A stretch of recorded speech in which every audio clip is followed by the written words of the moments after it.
Welcome back to my channel. Today we are diving into a critical topic, the 10 richest pastors in Nigeria, plus one notable addition at the end, just a little something to add to the 10. This is not a celebration of these men. It is an examination of how these individuals accumulated immense wealth in a nation where many struggle with poverty. As an atheist, I approach this subject with a clear, unbiased perspective. So, without further ado, let's move on to our 10 richest pastors. Number 1, Bishop David Oyedepo. He is the founder of the Living Faith Church Worldwide, also known as the Winners Chapel. He is estimated to be worth about over $150 million. So, Oyedepo established Winners Chapel in 1981, which has grown into a global network with numerous branches and affiliated institutions. Just recently, he said here his church now has over 22,000 branches. 22,000 branches. I was checking through some records and I discovered that 1999, our total number of churches was 257. 1999. 25 years after, 22,000 plus. His wealth stems from church offerings, tithe, and ownership of various businesses, including the Covenant University and Faith Academy. He also owns multiple private jets and extensive real estate. So, his critics have questioned the opulence of his lifestyle, especially in contrast to the economic hardship faced by many congregants. Time and time again, Bishop David Oyedepo has proven that he is nothing but a con artist. He has also proven to be an abusive pastor. There's a video one time where he slapped this young child, but nothing was done. Nothing, absolutely nothing was done to him. Broken in the name of Jesus. You've been there for how long? I'm not a witch. I'm a witch for Jesus. You are what? My own witch is for Jesus. I don't use. You are a foul devil. Do you know who you are talking to? Foul devil.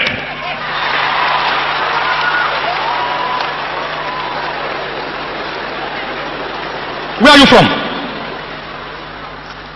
I'm from Imo State. Where did you join witchcraft? I'm not a witch. Who are you? But I'm witch for Jesus. Jesus has no witches. You are a devil.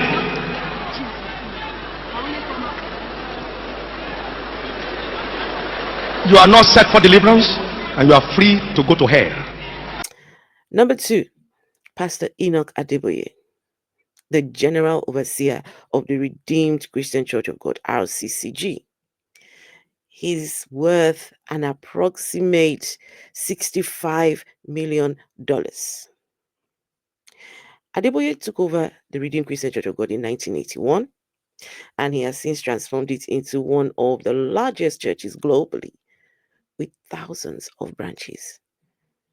I think RCCG now have over 35,000 branches all over the world.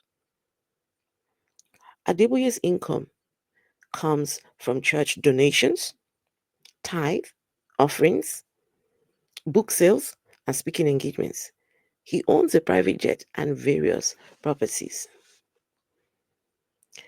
He hasn't really been involved in any sort of scandals, but he has recently apologized for getting it wrong, where he said anyone who is not paying his tithe is not going to heaven. Full stop. But now he says, I was wrong. Paying your tithe is not necessarily the key to going to heaven. In fact, as believers, you all need to be paying more than the 10%. Ridiculous. So while he has not been embroiled in any major scandals, questions have risen about the church's financial transparency and the disparity between the church's wealth and the poverty of its members. Prophet T.B. Joshua, the late Prophet T.B. Joshua, number 3. Synagogue Church of All Nations, SCORN. He was estimated to be worth between $15 to $25 million. T.B. Joshua founded SCORN in 1987, where he gained international fame through purported miracles and healings broadcasted via his Emmanuel TV. His wealth came from donations, merchandise sales, and international crusades. He reportedly owned a Gulfstream G550 private jet. TB Joshua faced allegation of fake miracles, allegations, and was implicated in the Panama Papers for offshore financial dealings, which he denied. His YouTube channel was suspended for violating hate speech policies. And also, there was that BBC documentary where he was exposed for being a real predator, a real degenerate. But yeah, he was one of the problematic ones. Number 4, Pastor Chris Oyakilome, the founder of Christ Embassy, also known as Love World Incorporated. So he's estimated to be worth anywhere from $30 to $50 million. Chris established Christ Embassy in the 1980s, expanding it into a global ministry with a significant media presence. So Chris Oyakilome's wealth comes from the profits from the book sales, notably the Rhapsody of Realities, his television programs, and various church-related business. He has been criticized for promoting prosperity gospel and spreading misinformation about the COVID-19 and vaccines. His TV station was fined £125,000 by UK regulators for broadcasting false claims. Number 5, Pastor Matthew Ashimolowo, founder of the Kingsway International Christian Center, KICC. They say he's worth anywhere from $6 million to $10 million.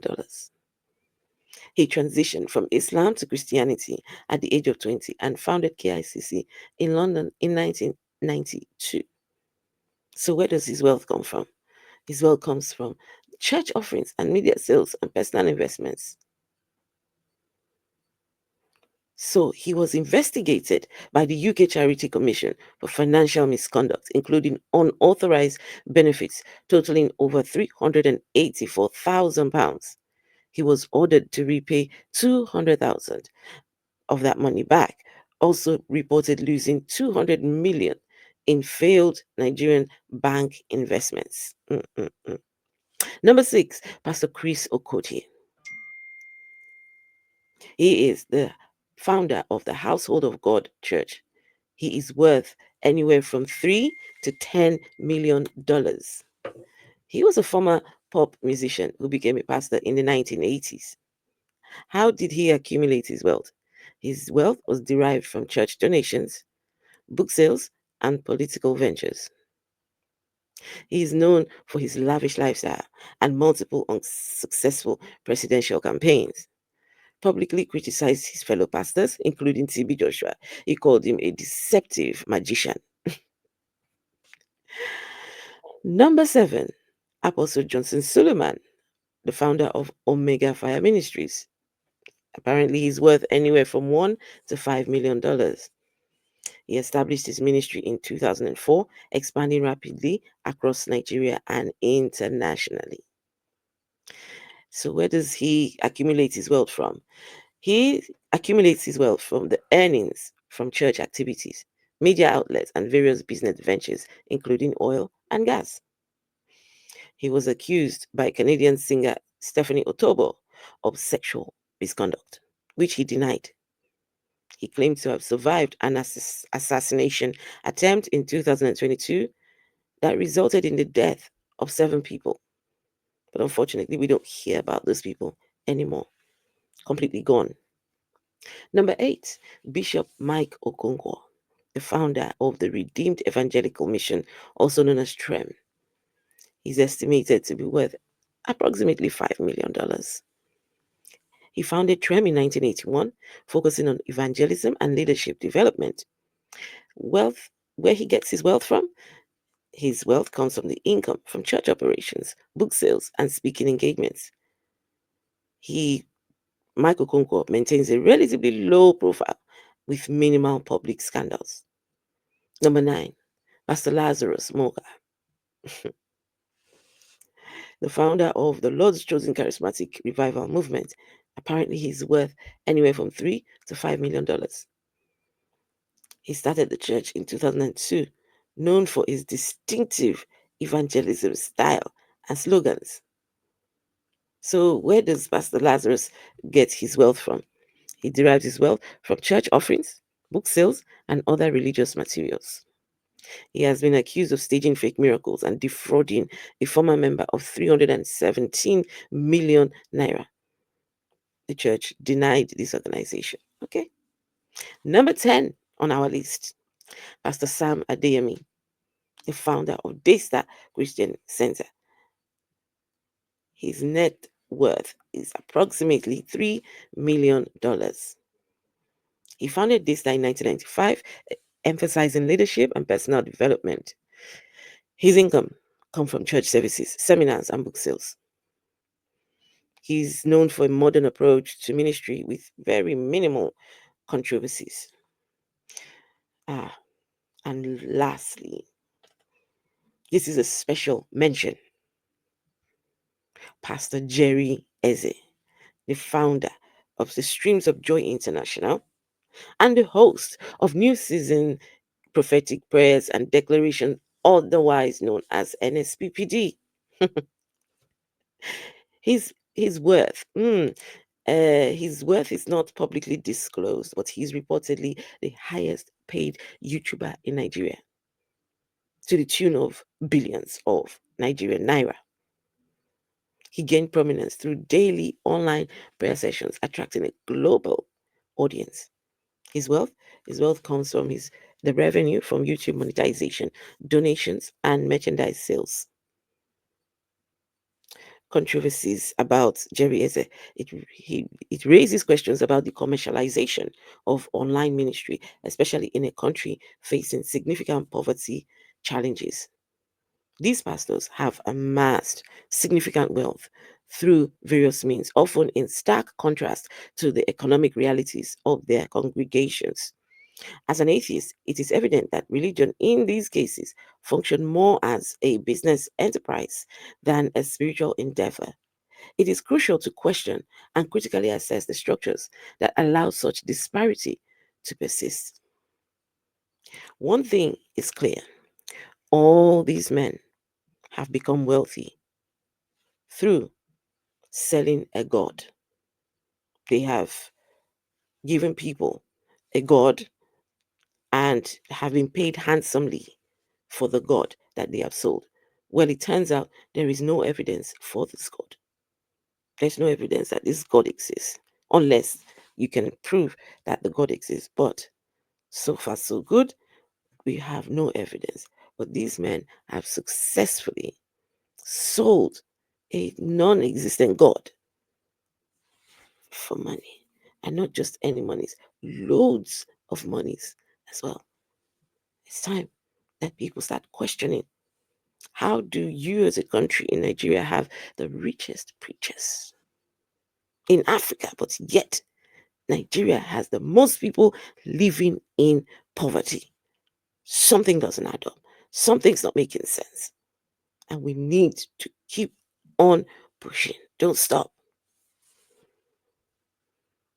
Thank you for watching. If you've made it this far and you're not subscribed, please make sure to subscribe.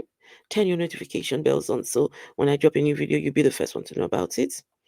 And also give the video a thumbs up. It helps to push the video into the algorithm. So I appreciate you, and I will see you later.